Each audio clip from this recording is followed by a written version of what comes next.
The way we start our project here is by opening up Lightbox and opening up a Dynamesh project.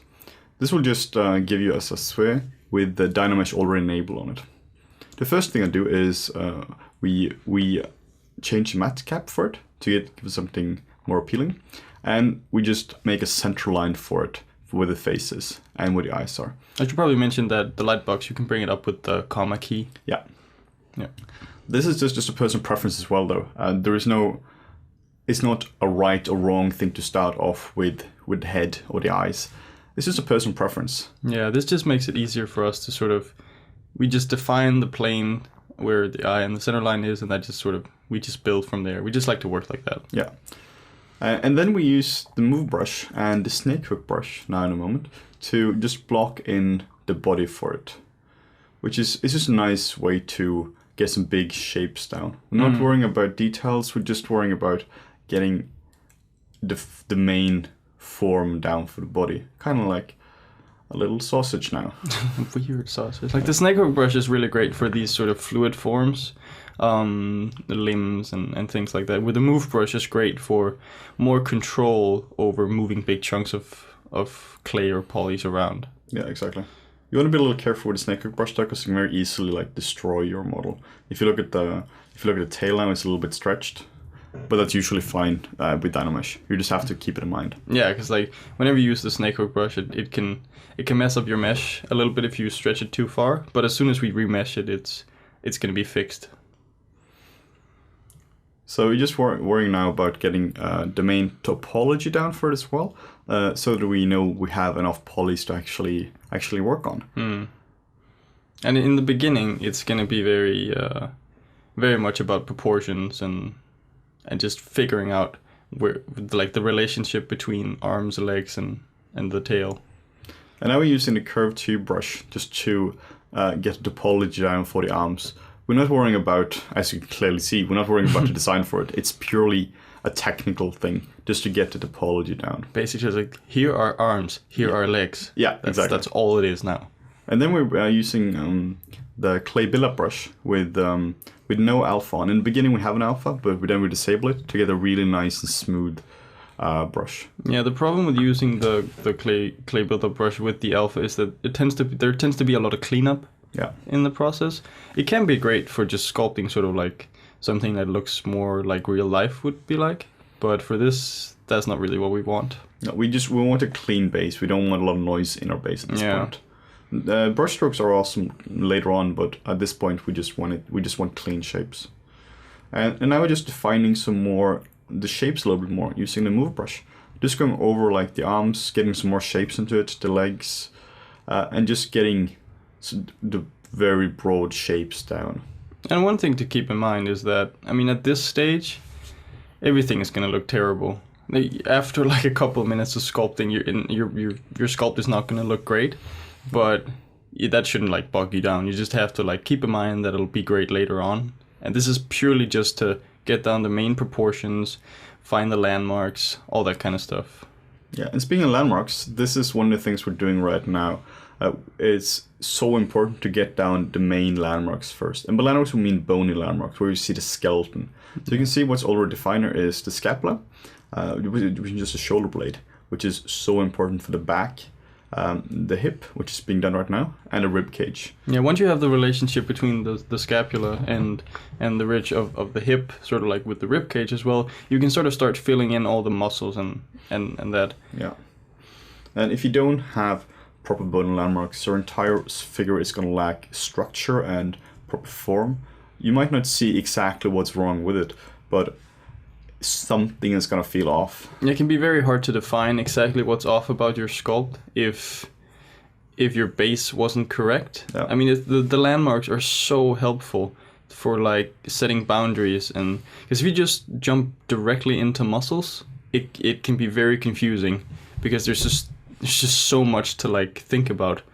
Whereas if you have your landmarks already defined, you have this base to build from. So you know exactly like the relationship between the hip and the shoulder and the kind of muscles that need to be filled in there. And all muscle are connected to bone anyway. So if you're trying to do the back or without having the scapula there, or having some kind of defined spine, you're going to be in trouble because there's nothing the muscles can attach to, like, and it's going to look weird. It's not going to... It's just not going to work. Yeah. But you can see it's very rough what we're doing here. Like, the elbow here is just like 3 strokes just to, like, get the main shape of the elbow down. It's literally just a spot on the mesh. Yeah. There's no detail. And I think that's an important one to mention as well. Like, at this stage, don't detail anything at all. It's really about exploring your design and just trying to, like, figure out where everything goes. Yeah. Because it's very easy to assume that what you're seeing a sculpt here is just like blobs on a mesh. But every stroke here has a function. Like, it's either like to define the structure, like in a bone landmark, or to define a muscle or the silhouette or something like that. And we just want you to not be confused about this. There's a purpose behind everything. It's not just random. Yeah. And you probably should have a bit of a foundation in anatomy. Like, you should know some of it, because if you just jump straight into sculpting something like this, you're probably going to get a little frustrated, because once you get to a point where you don't know what muscles or what bones should be where, you just start making it up and you start filling in what you think is there, and what you think is there most of the time is not right. Yeah. So we'd really recommend you just to look at some creature anatomy, some human anatomy, just to figure out where does everything go. Yeah. That said, it's also important that your figure feels functional. I'd say it's more important that your figure feels functional than that every single origin and insertion on a muscle is correct. Yeah, definitely. And, like, you don't necessarily have to in the beginning get bogged down with, like, learning all the names and learning all the technical aspects of it. No. You know, if that interests you, you could always explore that later on. Definitely. So we're just going over it now and just getting some slight more definition here, like we're adding a mouth to it. Just some rough definition. You can see the eyes have all been kind of placed very roughly. Not Yeah, and that's the thing. Like, the definition from the beginning of the middle plane of the face and the eyes. Like, the eyes have changed a little bit from the position, but I mean, that's okay. You know, that's what this is about. We're just concepting a creature, and anything you put down at any point, if it doesn't feel right, you should change it. Like, if you get to a point where you're like, oh, okay, this doesn't work anymore, but I've already spent like 10-15 minutes sculpting it, I'll just leave it. Don't. Like, go back, change it, because your design will be much better. Much better. Yeah. So what we're doing a lot of times with sculpting is doing big shapes, or just blocking out the big forms and then defining it. And we do this all the time. This is just a theme which goes again and again in our videos. And it's a very nice way of doing it, because you evaluate your model, you do changes, and you just keep doing it. Yeah. And also you can see that we didn't split the video into like a leg part and a head part, tail part, and so on. We're working all over the body at all times. It's very important not to get bogged down with one area. Yeah. Because as soon as it comes back to the detailing part again, and we're going to be repeating that a lot. Because, like, as soon as you start detailing your face, let's say you start detailing like the arm, like what we're sculpting now. If we started to detail that a lot, that would define the rest of the mesh. Yeah. And as soon as that's been detailed, you don't really want to make changes to it. You're like, oh, okay, this arm is great now. And then the rest of the body has to, like, follow that. Yeah. Whereas if you start, if you jump around and spend a few minutes on the face, on the legs, everything will just it'll work better together. And also the fact that you want it to feel like a coherent creature. If something suddenly has way more detail, or is sculpted in a different style, it is going to look weird. Like, let's say you do the arm one day, then 2 days later, or a week later or something like that, you work on a different arm or the head. It's not going to have the same feel, because it's done in a different session. Yeah. And your mental state is going to be different. So I just think it's very important to bring everything up to the same level, and then start detailing once you're happy with that. Yeah. But you really don't want to go into detail on like the arm or head or whatever like that before your main shapes are working. And it's going to be a while before we start detailing the sculpt. It's a lot of times it's just going to be moving proportions around, just defining a little bit of muscle here.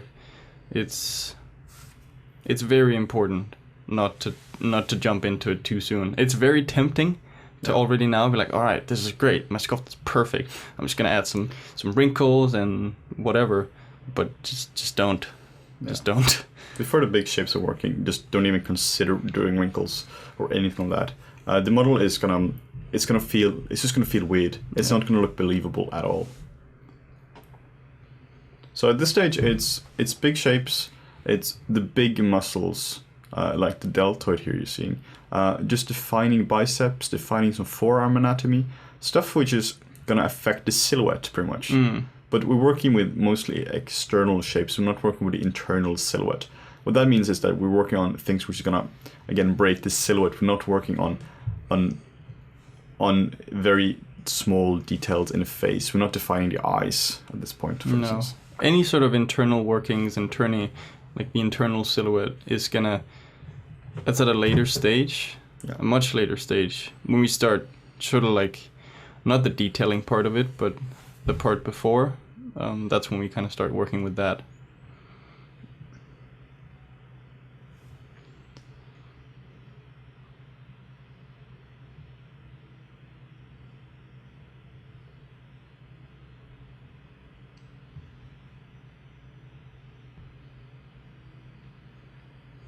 As we're going over now and adding, again, more definition to bone landmarks. This is just a scapula, and the scapula is really an area you want to get right.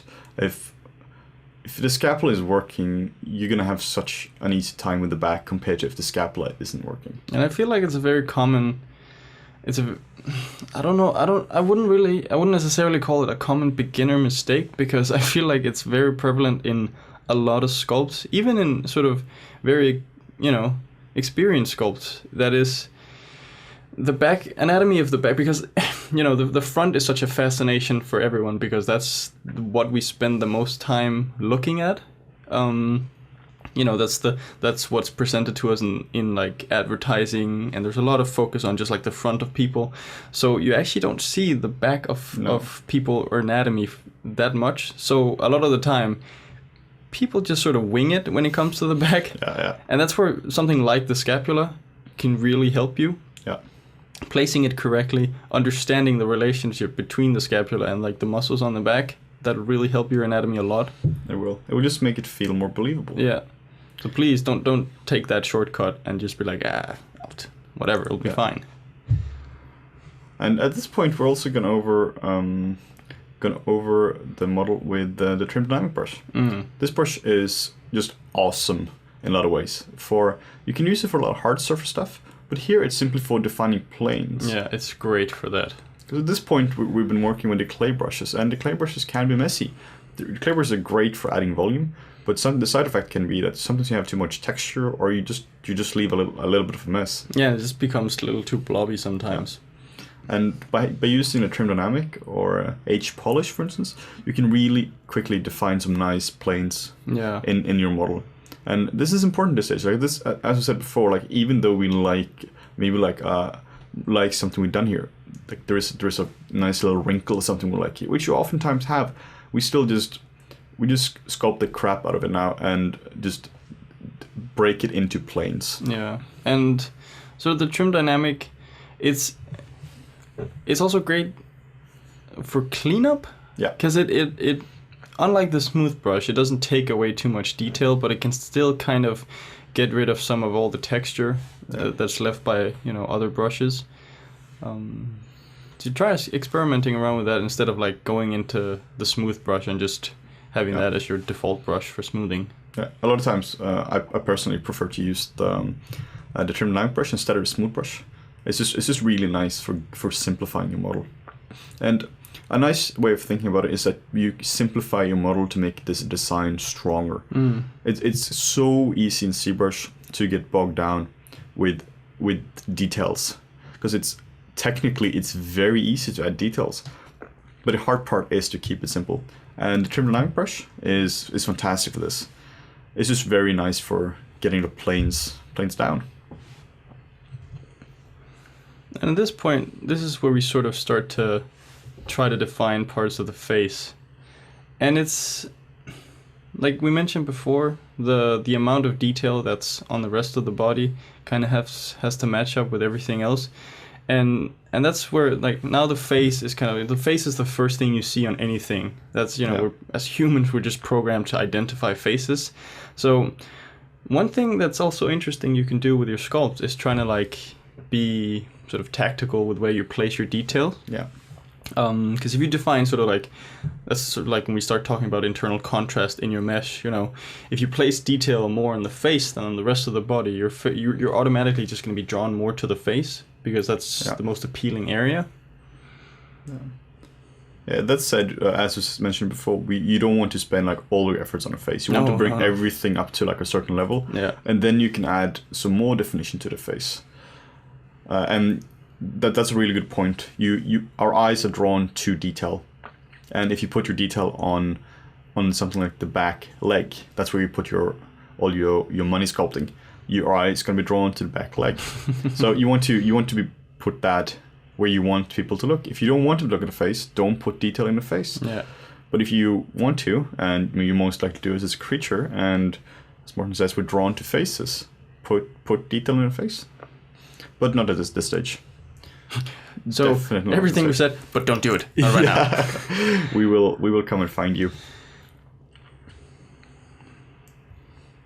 And at this point, we've sort of established sort of the main proportions. You know, everything is you know, at 10% of where we want it to be. So at this stage, it's sort of like we jump into another stage of sculpting. It's a little more, I won't call it detailing, but it's more like just refining the shape a little bit more. Yeah. You know, see now the face is starting to be a little more detailed than the rest of the body. We move on to the chest. Just sculpt a little bit more on other parts, because again, don't get bogged down by one area. Yeah. This is still very, very early on though, and the cool thing about using something like Dynamesh is that he's so angry. He's so angry. Like, the cool thing is that we can change anything at any time right now. Like if the head doesn't work, we can remove it. And just cut it off. We can cut off literally any piece of the body and replace it with something else. We can give him another arm. We can cut off his tail, cut him in half, make him into a genie, like whatever. We can do it at that stage. Oh, you should totally make a monster genie. Well, that's one of the great things about Dynamesh, is that it gives you so much freedom. Like, it gives you so much freedom to sculpt already now. Like, in the past 30 seconds, look at how much his face has changed. Yeah. Before, he was like a herpy-derp kind of like Ninja Turtle, and now he's a little more aggressive. His shapes have been pulled down. Yeah. You know, his middle line has been brought closer together, and that just sort of like ups the aggressiveness of his character. Yeah. And when we're working here as well, we're trying to think about the character. Like, what kind of character is he? And then we try to make the shapes, we try to justify the shapes based on the description. Like, just the kind of strength we're using for brushes. If it's a big hero character who's very muscular, or if it's a very fragile old woman, like, it's a very different mentality. Yeah, for something like this, because this is a male creature. This is a male character. Alpha male. Alpha, like we defined in our, you know, we talked about the references and all that kind of stuff. The stuff that we found for him was, you know, based on gorillas, based on, you know, this pack sort of creature, and he was an older creature, but he was definitely sort of like the leader of that pack before, and we want that to reflect in him. If you're doing something like a female creature, the same thing with a female face, a female body, you'd probably want to keep the shapes a little more elegant. Yeah, keep it subtle. Yeah. But with this, subtlety is not what we want. We don't want subtlety in a big brute monster who's 3 meters tall. No, we want him to mess you up, basically. Yeah, that's pretty we badly. want him to look scary, and you want him to look intimidating. And, you know, sort of what's gonna reflect that the best is shapes that look more aggressive, not round forms, sort of more spiky forms, and more aggressive forms. And also note that this video here is in real time right now. Some of the later videos are sped up, but at this stage here, we just wanted to show it in real time. Yeah, because it's really important to get this stage right. This stage defines everything. Yeah. It's kind of like, you know, building a house out of mud, it's just at one point it's just gonna fall apart. Where if you build a house out of concrete and steel, it's gonna last forever. That's basically what this is. You want to get a solid foundation, and when you have a solid foundation, the rest, I'm not gonna say the rest is easy, but it becomes a lot easier. Yeah, it is, because then your problems later on aren't design related. The design is then working at that point. Then those problems are more, where do you put your detail? Yeah, like, exactly. How many wrinkles? How many wrinkles? How many scars? How many scars? You can pick any amount. Because one of us is really into scars. Maybe it's me. But that's okay. That's okay. Thank you. At this stage, we're enabling the floor or the grid plane, just on the right side of the interface. And this is just so we making sure that the model can stand on the ground. Like the arms aren't shorter or longer than the feet. Yeah. And that's just, it's just a nice way of doing it. You can enable it if you're too lazy to move your mouse over to the right hand side of the UI. You can enable it with Shift P. Yeah.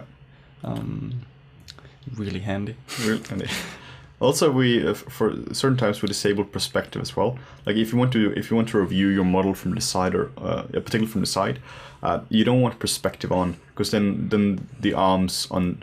Yeah, it's gonna interfere with how you perceive the model. Yeah. That being said, though, do not ever, for long periods of time, sculpt without perspective on. Yeah. Especially when you're doing faces. Oh dear, that's gonna be weird. As soon as if you realize that you haven't been sculpting with perspective and you enable it, it's just gonna be all messed up. Yeah. So just be sure to check that perspective for the most time is turned on. It's gonna be like having a photograph with somebody with a really long lens. Yeah. And people just look really weird. It looks super weird. So keep perspective on, particularly for faces, but also for like characters like this. A lot of people also prefer to take their model at certain stages into Maya, because ZBrush perspective isn't necessarily 100% accurate. No one really knows how it works. No, there is a little bit of magic involved in that, which we're not entirely sure how it works. So a lot of people will bring it into Maya just so you can have an accurate representation of your focal length. Yeah. And you know exactly what you're looking at. Or into Modo, like literally any other 3D program. I think ZBrush is like this pseudo fake 3D perspective thing. Yeah. And I'm not. Yeah. It's kind of bizarre. Yeah. Just know that what you're seeing might not be what you're actually seeing. And at this stage, we're also going over like more bone landmarks again. We just saw us pushing and pulling some more on the elbow. That's also for to break the silhouette a little bit. Yeah. If you want to have a dynamic design, you want shapes to break the silhouette. It's so important. Yeah, and you're never done. Like, no. Even though we start out with proportions and bony landmarks, that's something that we'll be checking and improving throughout the entire sculpting process, because it's so important. Yeah. We're not gonna say, all right, anatomy, check, done. Done. And now wrinkles, check, done. Yeah, it's a constant. We're constantly reevaluating everything. And the design is like constantly evolving. Yeah. And you just have to keep up with that. And we also have videos later on with sanity checking, just making sure our model is where we want it to be. Yeah, because like oftentimes because we did our you're doing like your concepting in ZBrush, you jump into Photoshop a little bit to like test how your design is working. As soon as you jump out of 3D into 2D changes are so much easier to make, but can sometimes be a little hard to translate to 3D. Yeah. But just like making those two work together can be really powerful and really, really good for your design. Yeah. Yeah, that's also really nice to do the concept in 3D, not just 2D. Yeah. Like, even if you're amazing at drawing in 2D, it's just extremely hard to translate a 2D drawing into 3D perfectly. Yeah. You can just be damn sure that it's not going to work properly. Like, you're going to have some perspective issues and some things you haven't thought about. So doing it this way here, doing it first in 3D, getting the main shapes down, and pushing it more in 2D afterwards, you're really getting the best of both worlds. Yeah, you have a feasible design which you know will work. You know that he can actually move his arms, and from a perspective and from a technical perspective point of view, he will work. Yeah, it's not like an Escher sketch, which would be kind of unfortunate. So we're just blocking down some mass now in the legs. Just thinking about how the bones working in, but also like basic anatomy. And nothing fancy at this point. Yeah, the tibia sort of like, it can be a very strong shape, and you look at the shin of people, you know, it's a very defined plane. You have the inside plane, the medial plane facing inwards, and that can be a very interesting plane to play around with. You have this sort of sharp edge. You see, like, especially with like Muay Thai fighters, they'll use their shins a lot because you have that hard edge to, like, you know, kick people with, and that can be really interesting to play around with. Just as from a technical perspective, or technical ZBrush note here, is that if you right-click sometimes, or if you right-click by default, you get up a menu which is... It's annoying, to say the least. It's extremely annoying. And when we started this tutorial here, we want to have a default ZBrush interface. So we just reset ZBrush to be completely default. But doing that, it also enabled right-click menu again. Which is like the bane of our existence sometimes. Yeah, it's extremely annoying. Like you right-click and then suddenly you get up this menu, where you accidentally change the focal shift, draw size, intensity, or something like that. And for like the brush here, you don't necessarily know what focal shift you're using. So you can't really get back the brush. At least you have to experiment with the focal shift. And the way you remove that is by going under your preferences, into interface, navigation, and there is a little button there which says something like disable right-click menu or right-click pop-up. And just disabling that is going to make your life so much better in every aspect of your life. yeah, like it's literally going to make your life better. Yeah, it is. Oh, and at this stage, you can see it's really sort of the collarbone. The collarbone has been sort of suppressed for a little while and hasn't really been detailed that much. And it's really important because, like, the collarbone attaches up to the shoulder where you have the acromion process. The acromion process on the shoulder is a really important landmark. It's a flat part of your shoulder. Yeah. And this is sort of where the entire thing with the shoulder anatomy attaches to, and it really, you know, defines the look of the shoulder. Yeah. So try to, like, look into that and see how it attaches to each other. Get your clavicles done right, and your life is also going to be easier. And at this stage, we have to define some spikes on the back. Kind of just playing around a little bit, but it's like checking out the silhouette. What can we do to change it up? Yeah, because the back is a little boring at this point, and just having spikes, and it's a monster. I mean, it's kind of mandatory to give him some spikes on his back. It's almost expected of us. So what? Your creature doesn't have spikes? Yeah, please. That's preposterous. So the way we're doing this is simply by masking it out, and then just inverting the mask and just dragging out the forms. Yeah, and this way you get a really crisp edge. Yeah, and it's really like if you were to like sculpt this out, there would be a lot more cleanup for you. But this way you draw the shape onto the mesh, just extract it. And then you just remesh it afterwards, and everything is great. And you get this is like a minute's worth of work, just blocking it out. So fast. Yeah. And the way we do it, if you're not familiar with masking, is just hold that Control key to mask, Control clicking outside the canvas to invert the mask, and then just dragging it out. Yeah. And dragging outside the model while holding the Control key will clear the mask. Yeah, which is also a little confusing because Control dragging outside the mesh will also dynamesh it. Yeah. So it just depends on if you have a mask enabled or not. Yeah. But that's something you probably get used to. And then after we clear the mask as well, we're also remeshing it using dynamesh by, again, Control dragging outside the model. Yeah, and you know, this is kind of like, it's the same thing as trying to find the proportions in the beginning. You know, we have the proportions, the general sort of break off of silhouette from the spikes. Now you go in, you trim it down a little bit, just try to like refine the shape, and you can see how it really it's made the silhouette a lot more interesting already. Yeah. Like before, I mean, the curve is nice, you know, the curve of the body, but we still preserve the curve, but visually it's just a lot more interesting. Your face or your eyes sort of like drawn to it a little more now. Yeah, and there's more timing in the design in a way. Like you can. It's just more interesting. Yeah. And then we're adding some more spikes, because why not? Because it's a dinosaur. Yeah. But just notice that these spikes here are smaller, and they're not overlapping. No, they're like secondary spikes. Yeah, exactly.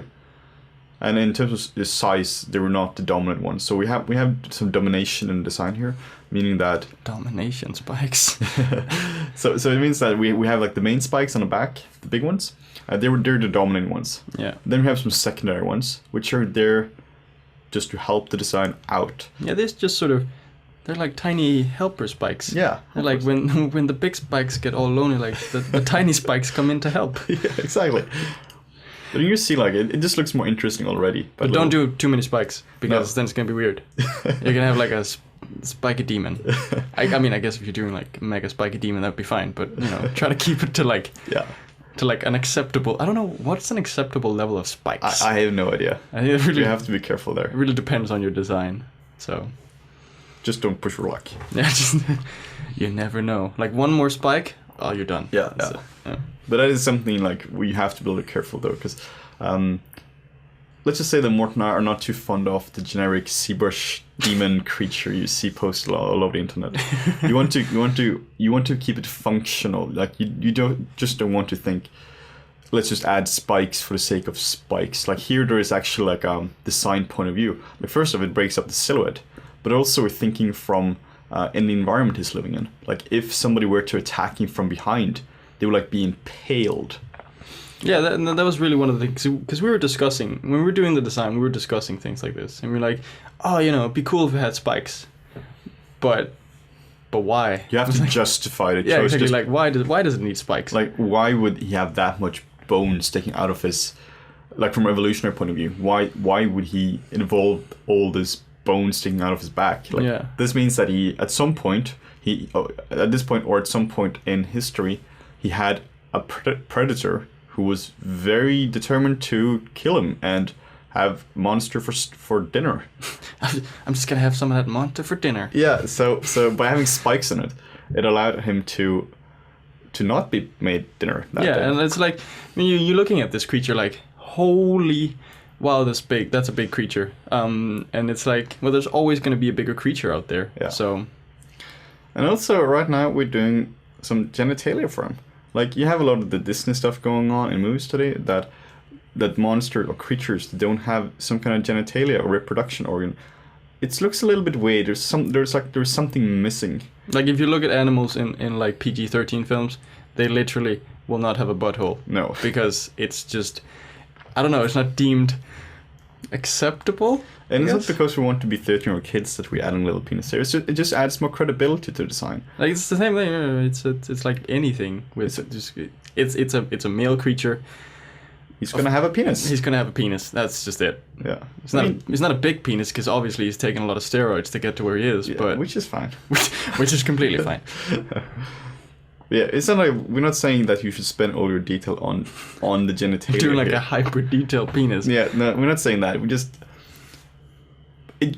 keep it realistic. Yeah, and what it actually, like, I mean, you know, you look at a movie like Watchmen. We have Dr. Manhattan. I mean, he's just walking around. His penis is just there, and it's there all the time. But and from like a silhouette and a design point of view, it actually impacts the design. Yeah. And the same thing with this. You know, this will break up the silhouette to some extent. Yeah. Less of an extent because, you know, his penis is very tiny. Yeah. So. Anyway, enough penis talk. For now. So at this point, you can see we're checking the silhouette. You do this just by hitting the V key. Yeah, this just flips the colors. Yeah, and this is really handy. You should check your silhouette often. As we said before, if your silhouette doesn't work, your design won't work. So you can always just think about the silhouette visually without actually making it black. But the moment you make it pure black, you're forced to evaluate the silhouette. You can't look at the internal shape. You can't look at wrinkles or anything like that. Yeah, like everything else just goes away. Yeah, exactly. So we'll do this way more later on. But we'll do it at every stage as well. The silhouette will have to work at every stage of the model. Mm.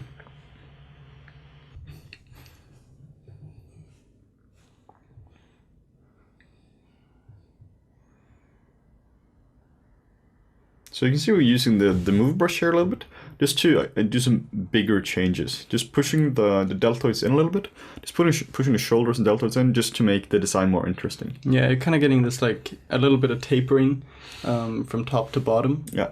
Just to make him a little more stable, you know, sort of making this like triangle shape. Yeah. And the triangle shape is kind of an interesting one in design. There's this test that some design teachers will use, like, would you want to sit on it? Whether you use like 3 basic shapes. We have like you have a ball and a cube and a triangle. The triangle, obviously, you don't want to sit on. You definitely don't want to sit on a triangle. That's going to be painful. And, you know, that sort of plays into the spikiness of him and like, you know, aggressive shapes and things like that again. So let's say you have a sphere. Would you want to sit on that? Yeah, sure. It's definitely sit on a sphere. It's definitely sit on a sphere. Yeah. It's comfortable, it's round. Would you sit on a cube? Well, you know, it's harsher, it's more stable. But you'd probably still sit on it. I'd probably sit on it. But I would not sit on a triangle. So that's what we're trying to do here. We're trying to deliberately use spiky shapes. Like, you look at this head here, it's spiky. The end of his head is very spiky. Yeah, his face is a triangle. Yeah, you definitely don't want to sit on his face. No, you definitely that would be very bad. Or on his back or any part of him. Yeah, it's just like, you can also think about it, like, how would it feel to touch him? Yeah. Like if you're stroking your hand over like a soft face or something like that, it's very comfortable. If you're stroking your hand over this creature here, it's gonna hurt. And also, he's probably going to eat you. He's also definitely going to eat you. So please don't. Yeah. So just some more definition now on the hind legs here. Just blocking in, giving him three toes here, and yeah, keeping it very, very loose still. It's kind of like duck feet. Yeah, it is kind of like duck feet. It's kind of like dinosaur duck feet. Dinosaur duck feet. That's the thing. Like ducks, kind of like their feet, kind of like remind me of dinosaur feet. Yeah, exactly. They're like. Yeah. Exactly like that. Exactly like that one. That's great. What? That's what a dinosaur sounds like.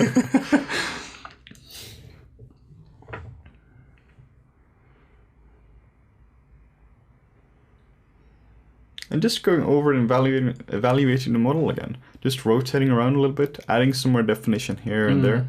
Just going over it. Not getting stuck in one area. Constantly reevaluating the forms. Yeah. Making sure they're working. Because this is a design tutorial. This is not let's wrinkle monster up tutorial. And it's not like... We don't really want you to look at this tutorial and be like, oh shit, I can't follow this stage of the tutorial. I mean, it's great if you want to follow along and you want to sit down and sculpt yourself, please do. But just also try to like listen and just pay attention to like the design parts that we're talking about, because that's really what we want you to take away from this. We don't want you to sculpt this creature here and this is the only thing you can sculpt. We want you to be able to sculpt 1,000 creatures like this, with different design, different proportion, different universes. Like, we want it to be universal, the knowledge you gain from this. Basically, it's not, this tutorial isn't just like sculpt this monster tutorial. No. It's how to apply this basic design knowledge to the rest of your work, whether it be characters, it's props, building, a light switch, I don't know, Like all we're talking about before, but like the sit test, would you sit on a triangle? It's valid if you're doing fashion design or whatever you're doing. Yeah. You can also now see that we're working heavily with the silhouette here, and just hiding different parts so we can more easily see it. It's also a lot easier to work with, like trying to get to the legs. Yeah. For instance, this part here, we realized that the knees were facing too much inwards, which made him look a little weak. And insecure in design. But by moving the knees outwards, he seems more confident. He gets more stable. Yeah, you can just think about that like yourself. Like if you're standing straight up, but your knees are facing inwards. Yeah, like you look more insecure. You see the feet now. You know, you have this classic sort of like cute Japanese girl kind of thing. You know, with the feet sort of facing inwards. It was very, you know, it just looks cute. We're not going for cute Japanese girl here. Definitely not going for cute. We're hopefully going as far away from that as possible. Yeah, probably. Yeah, that's... So one of the things you can do as well when you're doing this kind of stuff is just go into the posture yourself. Like how do you feel powerful? What makes you feel powerful? What makes you feel fragile? If you're doing a fragile character, go into a fragile pose and actually when we were doing this, Henning was brave enough and kind enough to pretend to be a 3-meter tall scary monster. So he was actually like posing on the floor. We're trying to like, how would the anatomy kind of work, and what would be like a natural pose for him to be in. I have no shame. No shame. And you know, if you have no one around you to like help you with that, you know, get a camera. Just try to like take a photo of yourself. Like, what would the pose be? Yeah. Because chances are it's going to be a little hard sometimes to find the correct reference you want online. Yeah, that is. I mean, Google is great, but sometimes you can't find the specific thing you really want. Yeah. So yeah, we definitely used live reference of this. When Morten was sculpting sometimes, he would use like my body for reference, just standing there with like stretch an out arm or something like that. Yeah. And it's so useful. Like live reference is really the best way of doing it, because then you can observe it in real time. You can touch it briefly. And it just you just have so much more information, like which part is soft, which part is firmer. It just helps so much to have like a live model, even a human, when you're doing a 3-meter tall monster. Yeah, because there are aspects of it that are abstracted from human anatomy, that's implemented into this creature. Like most of the anatomy here is stolen directly from human anatomy. It's pretty much only like the proportion which is different from a human here.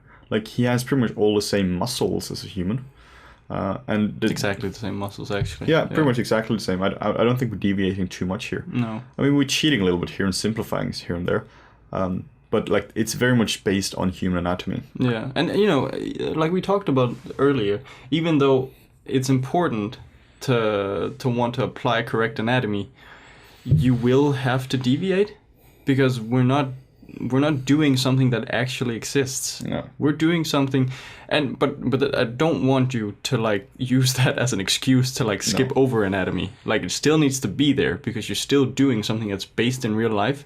You can't just excuse it away with like, this is a creature, so that's why this is different. A lot of people seem to do that. That I don't need good anatomy because it doesn't exist. No, but you're still basing off something which already exists. Like we used gorillas and bears as reference for this, and look at like skeletons of gorillas and bears, and this is going to help you. Also, Henning was a good reference. So, and he definitely exists. So I'm pretty sure I do. Maybe I'm just a really good like ventriloquist. I'm not. Henning does exist. Thank God.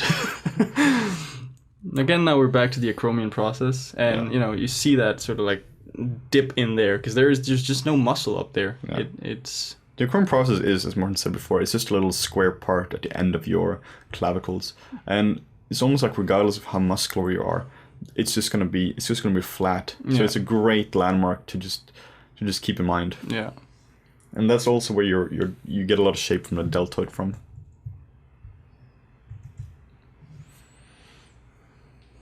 So again, just going over various parts, defining his jaw a little bit more. Right now he's a little herpy-derpy in the face. It's a little herpy-derpy, but that's hopefully going to change. Yeah. I love his like tiny stub hands. It's like it's so cute.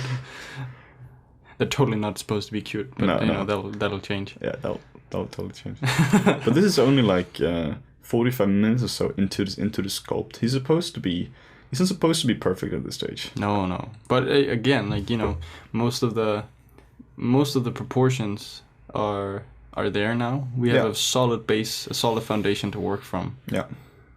And as this stage here is working, it's going to be so much easier later on, because then our problem is going to be more what's the specific anatomy. What is the specific anatomy? Where specifically does this muscle end and begin? Yeah, it's like how does the lats, how do they attach to the hip, and like what's the relationship between that? And the weight of the skin and asymmetry and all that stuff. It's very important, but we don't have to worry about the overall design once we're doing that. Yeah, you could try to imagine now if we were to subdivide this up to a couple million. And we're like, all right, this is the best thing I've ever done. Now I'm just gonna detail it as much as I can. Wrinkles everywhere. It wouldn't work. No. Because, you know, the rest of your sculpt wouldn't be able to support that kind of level of detail yet. when I'm working, I like to split it into primary, secondary, and tertiary shapes. Meaning that the first one, the primary shapes, that's something like muscle, or big shapes like muscle, bones, and overall silhouette work. No detail whatsoever. Then secondary, you're dealing with smaller wrinkles, or smaller than the biggest ones, more silhouette breaking wrinkles, and more muscle definition. And most sculptures would actually be fine with that. If you look at something like the David sculpture from Michelangelo, he pretty much has this. There is no... He doesn't have pores or wrinkles or anything like that, and it still works. It's an awesome sculpture. Yeah, it's alright. But then if you want realism, full on realism, not just like it feels like a believable figure, but it actually feels like it could exist, then you need the third stage as well, which is like small veins, it's some tiny wrinkles, tiny pores. Yeah, and that was, that's, if you look at the old Renaissance, sort of like, in terms of painting, in terms of sculpting and stuff like that. That was never the target with their sculptures.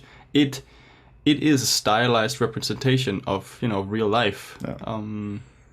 Whereas this is we want this to sort of like, we wanted this to feel like it could exist in real life. Yeah. You see like now it's sort of, there was this big pit between the armpit and the chest, and the way he's facing forward, he'd kind of be flexing his pectorals, his chest muscles. So you get this string where the chest inserts on the shoulder. So you want to like try to incorporate that, like try to pull this forward a little bit. You don't see at this point here the model, the topology wasn't really helping us because we just filled in a pretty big area with clay now, or with ZBrush clay. With ZBrush clay, as it's commonly referred to. So we just had to redynamish it, just so the topology wouldn't work against us. But one thing that's also you have to consider is like when you look at a person, if you look at a bodybuilder, he'd have a very big chest, very big shoulders. That's sort of like what keeps him upright. That's what like is the most protruding. But this creature is hunched over. The way he propels himself is with his arms. So his chest is actually very small, even though it's defined. Yeah. It's very small compared to say his forearms, which is what carries most of his weight. And later on his lats. Yeah. If you want to move those big arms, and they're massive. Like, you don't want to get hit by this guy. He's gonna mess you up. And that's his lats on his back. Yeah, they help to like pull him forward. Yeah, and his trapezius as well, so he can really lift his arms up. Yeah. So for us, giving him big lats isn't just to make him look like the Hulk or make him look strong. It actually has a feature. Yeah. That it has a function to it. And at the moment, it's like everything is symmetrical. Obviously, we're sculpting symmetrically because we can. It speeds up your workflow so much. Yeah. I'd say by 100%. I mean, I don't know. Approximately. I don't know math, but approximately. So everything is gonna look symmetrical. This is something that later on, again, when we get to more refining shapes or detailing, this is something that'll change. Yeah. You definitely don't want your creature to be completely symmetrical. What I oftentimes do when I sculpt is that I keep the sculpt symmetrical, except for the center lines. It's really. That's a really efficient way of working. Ideally, you want your entire creature to be asymmetrical, but on a time budget, that's oftentimes simply not possible. And if your arms are symmetrical, it's not a huge issue. At this stage, we're also just changing mat caps around with a couple of custom ones we have here. The reason is that some of your mat caps aren't displaying the model in a correct manner. No. Some of them are displaying or making all the cavities and wrinkles really protrude, and some are really good for the big shapes. So if you want to actually see the model the way the model actually is, you just have to switch around with mat caps. And right now we're using the clay brush to sculpt with, and all these brushes, clay tubes, clay buildup, clay brush, they all have this very nice sort of like without an alpha, they really add a nice so it's a nice, I wouldn't call it a textural feel, but especially like when you're doing a creature like this where he's like very muscular, it really adds like a nice level of detail to him. Yeah. Also, one thing when sculpting like this is it's really nice to use the clay brushes, like going across the form to really get some nice texture going. You can see this is done a lot here, and it just feels natural. Yeah, that's the thing. It gives a very natural sort of look and feel. To it. You get more texture and interest in the sculpt. Yeah, and it's not like it's not like unrealistic texture. I'd say it's really nice. It's organic. Also, one thing you might have noticed so far is that we hardly use the smooth brush at all. Like when we're smoothing out like this, it's mostly using trim dynamic or it's using the clay brushes. The clay brushes are really nice for not necessarily smoothing it out, but just defining the shape rather, or breaking the shape down into simple planes, while simultaneously giving texture. Yeah, like a great way for you to like try out some other kind of smoothing is to simply just inverse your brush, holding down Alt to subtract. Because this way, instead of smoothing, where you lose a lot of detail, you subtract parts of your mesh, kind of like if you were to sculpt in real life, you take parts of the clay off instead of, the smoothing, using the smoothing brush is kind of like using turpentine on like a real clay sculpture, to like smooth it out. And that's something you do at the end of your sculpting. Yeah, you really don't want to end up in like a smooth blob, a smooth potato or something like that. You don't want that. You want texture in your model. You want big shapes. You want brave shapes. Yeah. At this stage here, I would also argue that it's better to keep the shapes bold and keep the shapes strong and then smooth out later on. Because it's pretty much every stage after this stage, you're gonna smooth it out. Yeah, and it's gonna like, it's the same thing with like a production. The further you go down the pipeline, you're not gonna have full control over whatever you have, and it's just gonna be boiled down, and it's gonna lose a lot of detail. Like you're doing this stage here, and then when you're doing wrinkles on top, the shapes are going to be softened out. Well, when you do the wrinkles on top, and then you do the textures on top, and the wrinkles are going to disappear again, and then you do the shading on top, or you bring everything into Maya, and it's going to be softened again. Yeah. And you take it into rendering, and a lot of stuff is going to be softened by lighting, and take it into compositing, and it's going to be blurred to make it more realistic. Yeah. So by keeping the shapes strong here, at least you can't really save it completely, but at least it's gonna make it stronger. Yeah, and that's actually one thing that a lot of the times, I mean, we do it too. Like when we're sculpting, it's often you underestimate how much detail there actually exists in real life. If you take a really nice face scan of someone's face, it's like there are going to be a lot more pore detail and a lot more imperfections that you would think of. So just try to like push it a little bit more and just make a little more, like the intensity of the detail could probably go up a little bit more. It's always easier to take something away than to add it later on. Yeah. You can always like, let's say you're doing pores or something on a character. It's always easier to take away the pores than to add pores. Yeah. Yeah, and now most of the anatomy, most of the muscles are in place. We got a nice forearm, sort of like going across. We got the triceps and the deltoids. Checking the silhouette to see how does the spikes really relate to the rest of the body. Do they work? Maybe not. Let's go. Let's go over with the move brush and let's refine the design a little bit. And like the move brush never gets old. It's later stages in your sculpting process, it can become a little heavy. Yeah. If you work, especially when you're working with like a Dynamesh creature, a Dynamesh mesh, it can be very heavy to move things around. But when in the beginning of this process where there isn't too much detail, it's like just never like ignore the move brush. It really is your best friend. Yeah. And the move brush will be used throughout the project. Like as we said, this is a concept tutorial. We will constantly keep altering the design. Yeah, the design is never finished until the last sculpting part is done. Yeah. The design, it's constantly evolving. And that's very important. Don't be too much in love with your design. Be willing to change something. Yeah. Even at this point here, I mean, this is just after about 50 something minutes of sculpting. If the hind legs aren't working, we just kind of cut them off, and that's fine.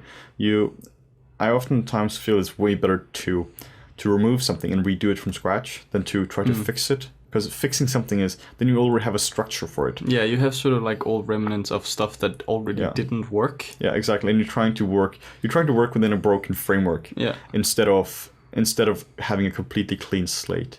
And usually it takes less time to do it from scratch, because then you've already done it. You already done it, and you know how it's supposed to be. I mean, it's annoying, but yeah. Your sculpts and designs, anything really, will be better for it. Yeah. Doing anything twice is always like a bit of a pain. Yeah. But guaranteed the second time you do it, it's always going to look better. You're still annoyed though when you're under a deadline pressure. Yeah. Or when you're recording a tutorial and all of a sudden it decides to crash and you have to do it again. Which might not have happened a couple times during the course of this video. So we're finishing it up right now in this video here. We're just doing you're doing move brush tweaks now. It's very minute things. I mean, there are some silhouette changes, but they're very small. Because overall, the design is for this part of the stage, it's where we want it to be. And in the next video, we're going to look more into design stuff. Because at this stage here, I mean, the design is working all right, but we want it to be stronger. Yeah. And we're kind of limited in 3D a little bit. Yeah. We feel like, and it's like we talked about earlier in the video, combining 3D and 2D elements is really a good way, especially when you're designing and concepting. Yeah. And getting feedback from other people as well is very important. Yeah. So the model here will change based on feedback from other people, based on Morten and I evaluating it, and we're just keeping an open mind about and trying to make the design as strong as possible, and trying to make it fit our original vision. Yeah, and don't try to get too attached. Yeah. Don't get too attached to things. It's like, if you can critically evaluate your own stuff, it'll be better for it. Yeah. It really will.